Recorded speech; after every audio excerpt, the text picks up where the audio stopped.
and welcome back to Ethereum Audible, the best in Web3. That's what we do here on this podcast. I read all kinds of different articles, blogs, takes from the Ethereum ecosystem, Web3, crypto, Bitcoin, anything that I think is worthwhile for you to listen to and will save you time in an audio format. And this is the first podcast after the successful Ethereum merge that happened last week. So a huge congratulations to the entire ecosystem, all the core devs, all the different client teams for making it happen. It's very exciting to see this take place. It's a huge experiment in blockchains and consensus systems. And now we've got the big experiment with Bitcoin on proof of work and the big experiment in proof of stake. And naturally, this has caused a lot of contention in crypto Twitter and crypto sphere in general, with a lot of dunking on proof of stake in general. Luckily, you've been supplied with all of the information and all of the read-throughs to make up your own mind about the positives and negatives of proof of stake, because unlike what crypto Twitter would have us believe, it is not black and white. There are shades of gray. Every argument has a counter-argument, and naturally there is no best system. Both of them have drawbacks and advantages. Today, I wanted to go a little bit off the beaten track of articles and blogs and actually read some of the Twitter threads that I've seen pop up around the risks to proof of stake. And I'm going to be tackling one that just popped up out of nowhere, which is proof of stake is going to be considered a security, unlike proof of work. Initially, that sounded pretty crazy to me. What does the consensus mechanism have anything to do with what the token is, whether it's a commodity or a security? There's the Howey test for that, and if you don't remember what the Howey test is, there is a blockchain bite about that in this same feed. But there are a lot of different threads that popped up about this right after the merge. It's like people were just waiting to hit that tweet button, and there was a 43 Twitter thread that I want to get into, and it's pushing back against this thesis. So that's what we're going to be reading today.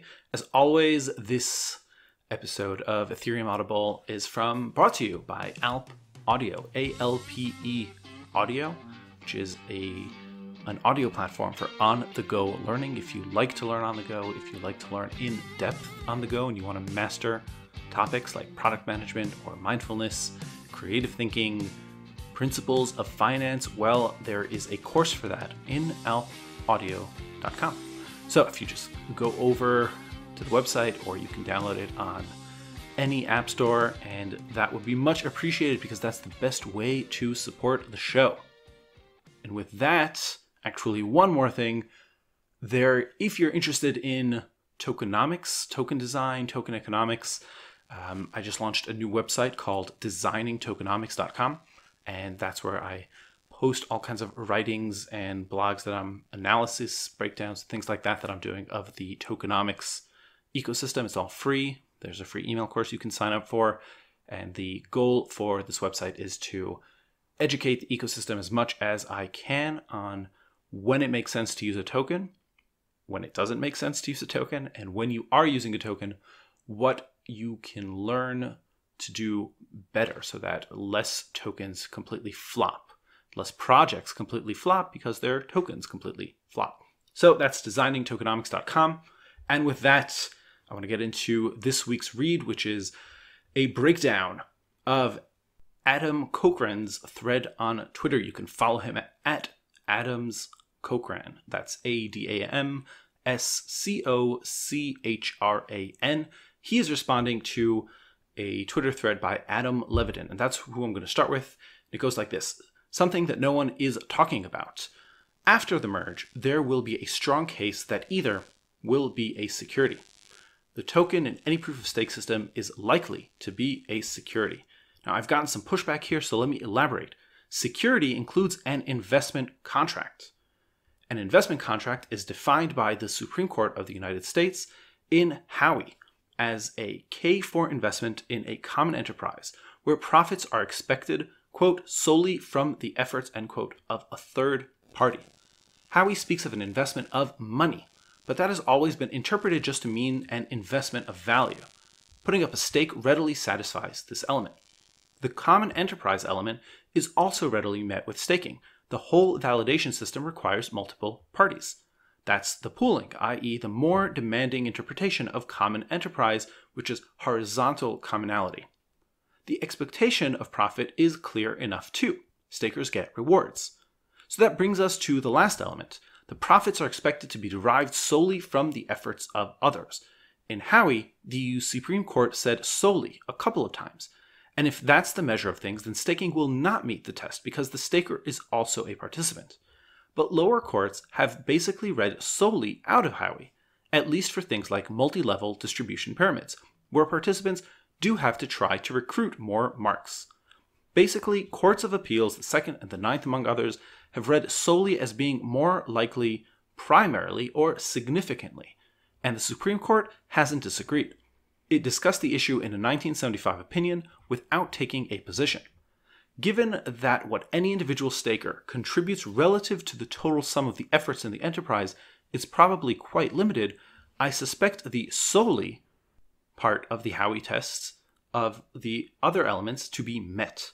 Now, none of this answers the trickier question, in my humble opinion, of who the issuer is when you're dealing with a decentralized system. That's part of the broader problem of how to fit decentralized systems into a person-based legal system. So that's the 10 tweet thread by Adam Levitin that this other Adam Cochran, is answering. And I'll link both of them in the podcast notes. Just want to summarize that so you have it clear in your mind. The Howey test states that something is labeled a security, and this is by the Supreme Court of the United States, is that if it is a common enterprise where someone is giving money in an expectation of profits derived from other people's work. And so here, if your proof of stake, it's that I'm staking, which is the exchange of money. I'm going to derive a profit from staking from other people's work. While I am staking my own money, the truth is, I'm only a small part of this large validator system. So the argument is that I am deriving money from other people's work. That's what Adam is saying. Now over to the other tweet thread. Quote, I'll take the opposed, and that I think there is decent precedent to find ETH to not be a security in a post-merge environment. Let's break down some specifics. First, the Howey test prongs we all know. 1, an investment of money. 2, in a common enterprise. 3, an expectation of profit to be derived from the efforts of others. It's important to note that Howey is a 3-pronged test, but often misquoted as 4 prongs. Prong 1 is pretty clear. You must buy ETH to stake ETH, and even if we argue that it is putting ETH up as collateral rather than a purchase, there isn't a sound argument. In the State versus Gopher Tire and Rubber Co., the court suggested that any risk capital that was the laying out of capital in a way intended to secure income or employment would fulfill this. And in Uselton versus Com Lovelace Freight Incorporated, the courts found that the investment of money can take the forms of, quote, goods or services, end quote, or other exchanges of value. And the SEC versus Shavers that was expressly extended to Bitcoin and other currencies. Where this all comes into question is in subcomponents of the second and third prongs of the Howey test, which are heavily debated parts of the law with a number of differing tests in different courts, many of which have not ever been taken up by the Supreme Court. But let's first discuss the common enterprise. The term common enterprise is probably where the bulk of the litigation has taken place and where there are multiple schools of thought. Overall, there are tests of horizontal commonality, broad vertical commonality, and strict vertical commonality. We'll consider each of them in the framing of staking. In horizontal commonality, the courts look for elements of pro rata distribution of profits, or the tying together of investor assets via the pooling of funds, for example in Rivac versus the SEC Realty Corp. In cases like Hart versus Pulte Homes of Michigan Corp. And Salzer versus Merrill Lynch, Pierce, Fenner, and Smith Incorporated, the courts go as far to say the investment must be part of a pooled group of funds.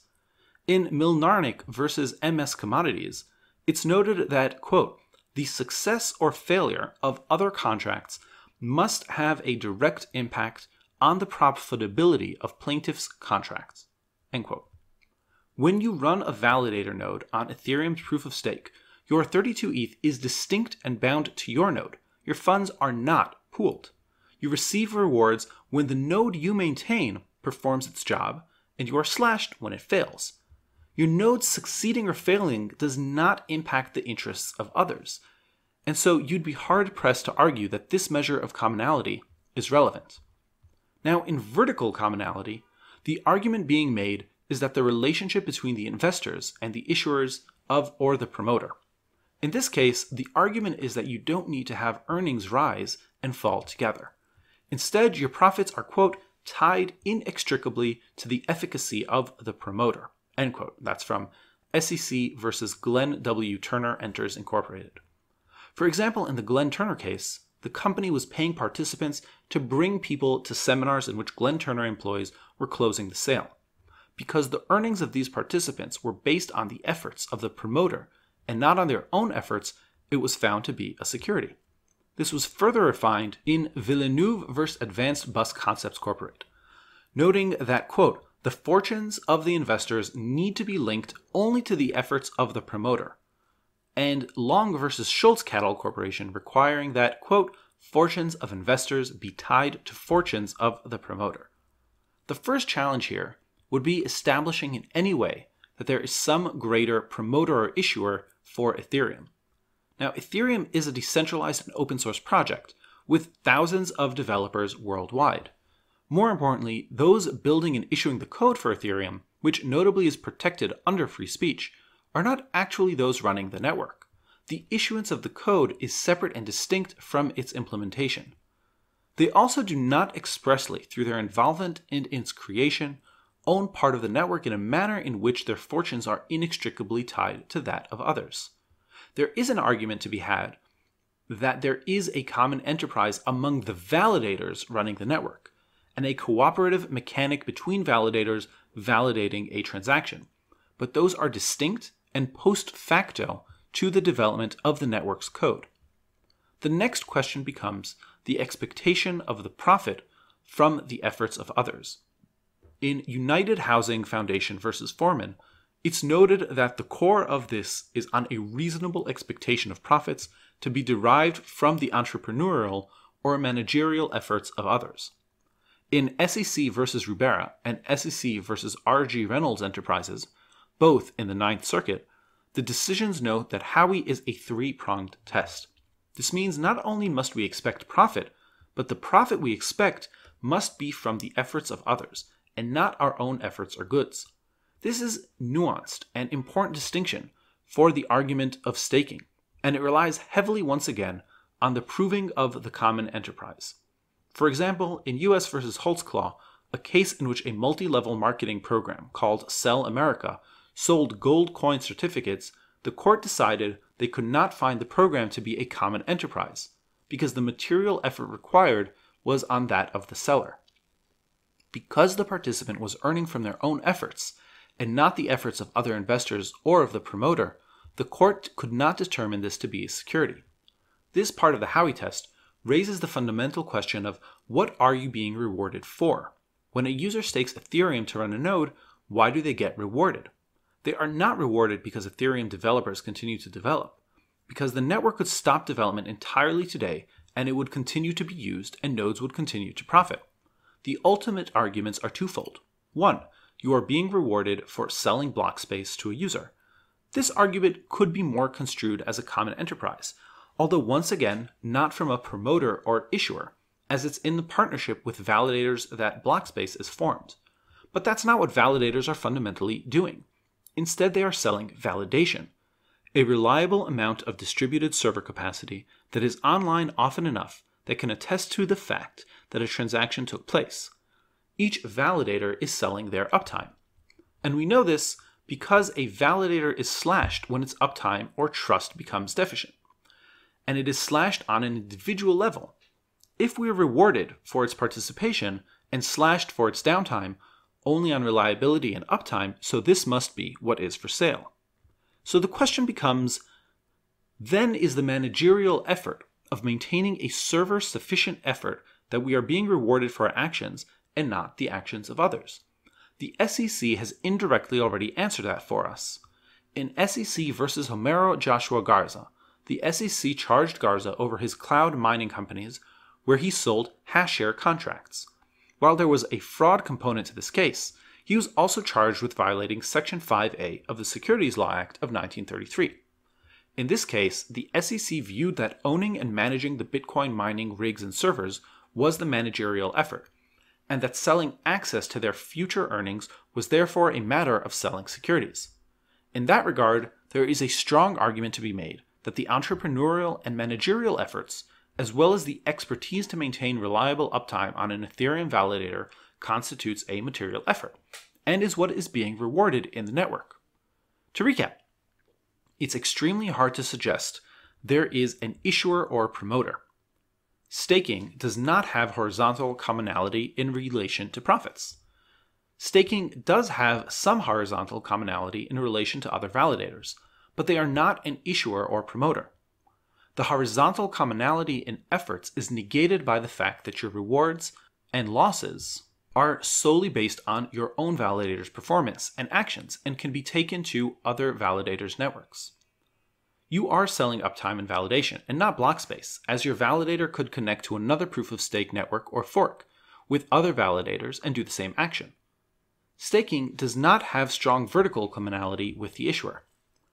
There is only broad vertical commonality if you believe what is being sold is block space, and that the block space is owned by developers who publish code but do not run the fork, the network. There is an expectation of profits, and those profits are only derived from your own ability to maintain a reliable validator.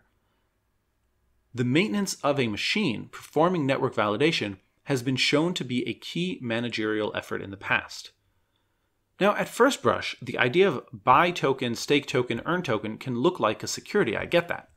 But with a nuanced understanding of the operation of a proof-of-stake chain, I think it fails to be a security even in a generous reading of the Howey test. If the SEC were to argue that Ethereum is a security, I personally don't see that view being made more likely by the switch to proof-of-stake, and I certainly don't think anyone has grounds to state it as such definitively. Anyway, I'm not a lawyer, this is not legal advice, this is my own opinion on why I think a claim that proof-of-stake Ethereum is a security just doesn't stand up. So that's the long thread. It's 43 tweets, it's quite a while, that's why I wanted to read it for you. I have two main takeaways. One, there's a lot of FUD out there on crypto Twitter at the moment about the merge and shifting to proof-of-stake. Two, and this connects to one, is that this is very surprising because proof of stake has been around in the crypto ecosystem for years. We read the Tendermint white paper a few weeks ago. That was published in 2014. Cosmos has been around since 2015 or 2016.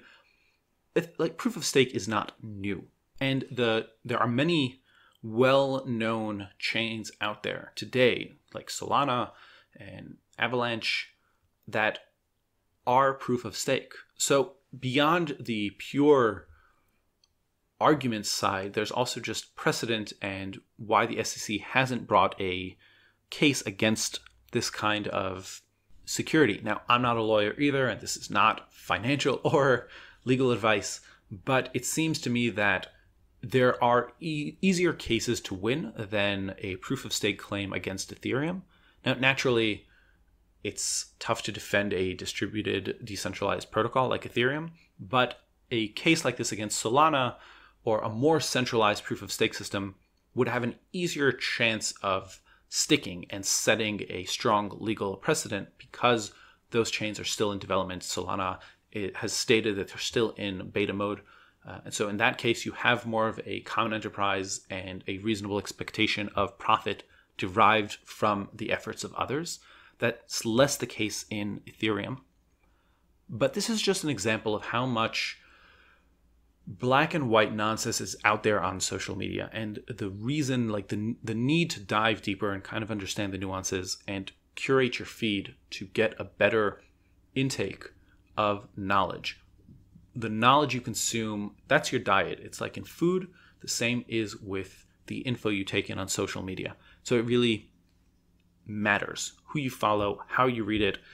And that's why I wanted to read this one, because honestly, 43 tweets in a thread is a bit long to read while you're doom scrolling. But I thought that this analysis was really well put together with a lot of references to actual case law and precedents. So that was the proof of stake debate happening on Twitter this week after the merge. Over the coming few weeks, I'm going to be going back through the core Ethereum thesis of why layer 2s, why that's going to scale, a little bit about the Ethereum roadmap going forward.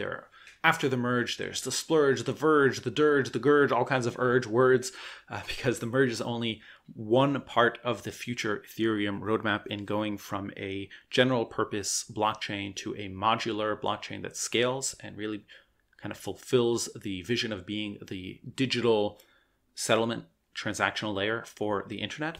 So that's what I'm going to be focusing on reading through over the next few weeks. And also, as always, if there are things that you want me to read through, just give me a ping either on Twitter at ethereumaudible.com, at YehosZL, that's my personal Twitter handle, or you can always send a boost or send a message if you're listening in the Fountain app via Lightning. Thanks for listening, and we will talk next week.